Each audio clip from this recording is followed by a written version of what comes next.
বিষ্ণু ইসলাম ওনার ইহুদি প্রতিবেশীর বাসায় যেতেন। এক ইহুদি কিশোর বিষ্ণু ইসলামের খেদমত করতে, ইহুদি ছেলে আমার নবীর খেদমত করতো, তারা ছিল নবীর প্রতিবেশী। তো অনেকদিন হয় ইহুদি ছেলেটা আসে না। বিশ্বনবী খোঁজ দিলেন ঘটনা কি, একটা ইহুদি ছেলে না আমার খেদমতে আসতো, ছেলেটা কই? খোঁজ নিয়ে জানলেন ছেলেটা অসুস্থ। বিষ্ণু ইসলাম ওই ইহুদির বাড়িতে চলে গেলেন ওই ছেলেটাকে দেখা করার জন্য, ভিজিট করার জন্য। সুবহানাল্লাহ পড়বেন না?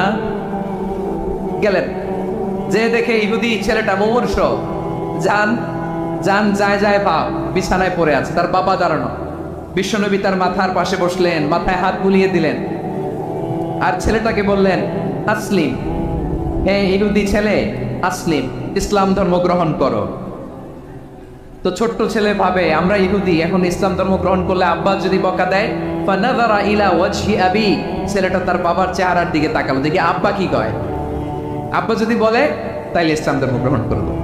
ইহুদি ছেলেটা তার বাবার দিকে যখন তাকালো, ওর বাবা বলে আতিয়া আবুল কাসিম, আবুল কাসিম যা বলে তাই করো। আবুল কাসেম হচ্ছে বিষ্ণু ইসলামের একটা কুনিয়াত, উপনাম। আমার রাসূলের বড় ছেলের নাম ছিল কাসেম। যেমন দেখবেন আমাদের এলাকায় কারো ছেলের বড় ছেলের নাম যদি হয় আব্দুল্লাহ, এরা আব্দুল্লাহর বাপ বলে ডাকে। কারো বড় মেয়ের নাম যদি হয় ফাতেমা, এরা কি ডাকে? ফাতেমার বাপ বলে না? তো বিষ্ণু ইসলামের বড় ছেলের নাম ছিল কাসেম। ইহুদি বাবা বলল আতিয়া আবুল কাসেম, আবুল কাসেম যা বলে তাই শোনো, মানে মোহাম্মদ যা বলে তাই শোনো। এই কথা শুনে ছেলে সাহস পাইছে, ছেলে আবার পড়তে আরম্ভ করলো আশহাদু আল্লাহ ইলাহা ইল্লাল্লাহ ওয়া আশহাদু আন্না মুহাম্মাদার রাসূলুল্লাহ, পড়েন আল্লাহু আকবার। বিশ্বনবীর আহ্বান শুনে ওই আহ্বানে সাড়া দিয়ে ইহুদি ছেলে শাহাদা পড়ে মুসলমান হয়ে গেল। তার হৃদয়টার ঈমানের নূর দিয়ে আলোকিত করে দিল কে?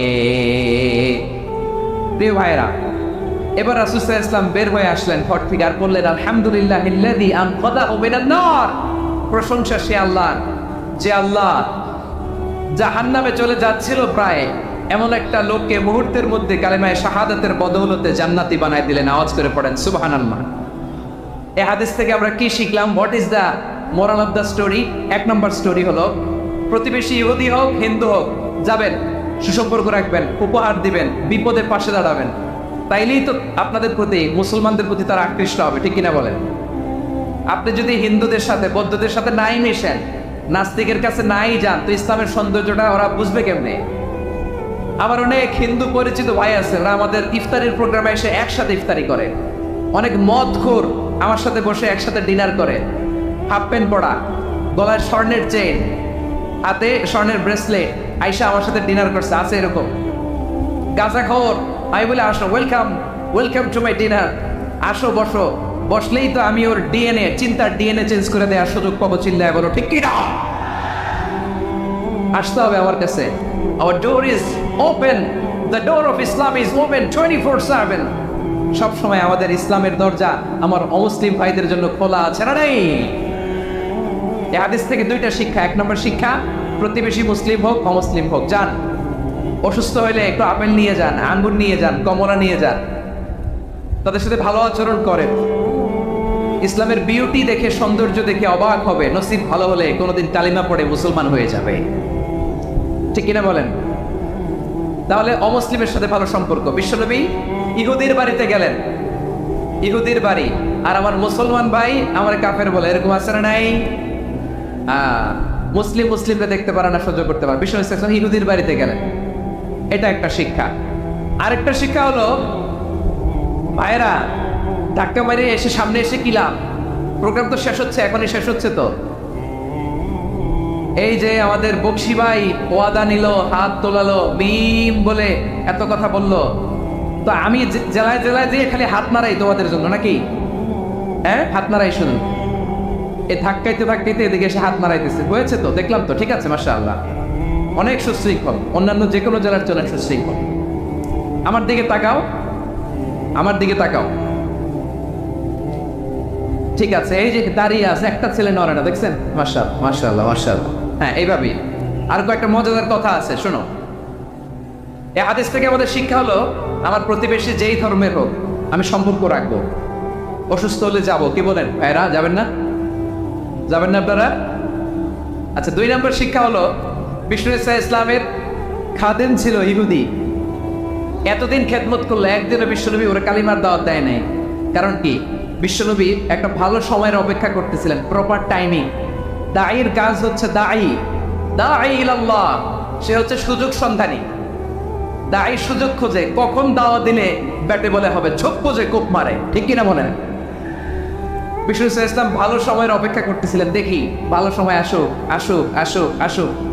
আস্তে আস্তে এমন সময় আসছে, ছেলে এবার মুমূর্ষ। অসুস্থ ব্যক্তির হৃদয় অত্যন্ত নরম থাকে। হসপিটালে যখন কেউ যায় তার হৃদয়টা বড্ড নরম থাকে, মৃত্যুর ভয়ে তার অন্তরটা নরম থাকে, ঠিক কিনা বলেন? এই প্রপার টাইমিং এর অপেক্ষা করতেছিলেন। যখনই টাইমিং পেয়েছেন দাওয়াত দিলেন, পড়ো লা ইলাহা ইল্লাল্লাহ, সুবহানাল্লাহ পড়েন সবাই। তাহলে ইসলাম অমুসলিম প্রতিবেশীর সাথে ভালো আচরণ করতে বলে। ইসলাম অমুসলিম মাতা পিতার সাথেও ভালো আচরণ করতে বলে। মাতা পিতা যদি অমুসলিম হয় তারা ফেলে দিতে পারবেন? পারবেন? আমার লালমনিরহাটের ভাইয়েরা, অনেক হিন্দু ছেলে আমাদের হাতে শাহাদা পড়ে মুসলিম হয়, কিন্তু ওর মা মুসলমান হয় নাই, বাবাও হয় নাই। এরকম আছে না নাই? তো ও হয়েছে মুসলিম, মা বাপ হিন্দু, এখন মা বাপ কি বাদ? হ্যাঁ, মা বাপ বাদ দেয়া যাবে? যে মা আপনার 9 মাস 8 মাস পেটে ধারণ করলো, আপনার মায়ের নার ছেড়া তখন আপনি ওই মারে বাদ দিতে পারবেন? যে মায়ের বুকের তাজা দুধ খেয়ে আপনি আজকে বাড়ন্ত তাজা তরতাজা, ওই মারে বাদ দেওয়া যাবে? মায়ের এক ধারে দুধের দাম, কাটিয়া গায়ের চাম, পাপোশ বানাইলেও ঋণের শোধ হবে না।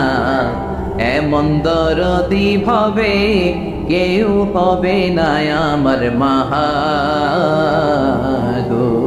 মায়ের এক ধারে দুধের দাম, কাটিয়া গায়ের চাম, পাপোশ বানাইলেও ঋণের শোধ হবে না। এমন দরদি ভাবে কেউ হবে না আমার ঠিক কিনা? মাকে তো বাদ দেওয়া যায় না। وقضى ربك ألا تعبدوا إلا إياه وبالوالدين إحسانا। আল্লাহ বলে অবধারিত দুইটা ভার্ডিক্ট তোমাদের জন্য, এক আল্লাহর ইবাদত করবা আর মা বাবার প্রতি ইহসান করবা। আদেশটা কার? মা বাবার প্রতি ইহসান করতে হবে। আমার মা হিন্দু হোক ভালো আচরণ করতে হবে, বৌদ্ধ হোক ভালো আচরণ করতে হবে। আমার যে সমস্ত হিন্দু ভাইয়েরা মুসলিম হয়েছ, তোমাদের মা বাবা এখনো মুসলমান হয় নাই, তাদের সাথে ভালো আচরণ করতে হবে। আপনাদের খেদমত নিজে করতে হবে অথবা খেদমতের ব্যবস্থা করাই দিতে হবে। মান্থলি যে খরচ লাগে এটা দিতে হবে। আরে তুমি এখন মুসলিম, তোমার মা বাবা হিন্দু, এখনই তো সুযোগ ইসলামের সৌন্দর্য দেখানো। এখন মা বাবা যদি দেখে আরে এটা হিন্দু থাকতে তো বদমাইশ ছিল, বেয়াদব ছিল, কি এমন ধর্ম সে গ্রহণ করলো যেটা গ্রহণের সাথে সাথে সে পাল্টে গেল? কি এমন ধর্ম সে গ্রহণ করেছে যেটা তার জীবনকে আলোকিত করে দিয়েছে? নসিব ভালো হলে তারাও কালিমা পড়ে মুসলমান হয়ে যাবে। বিশ্ব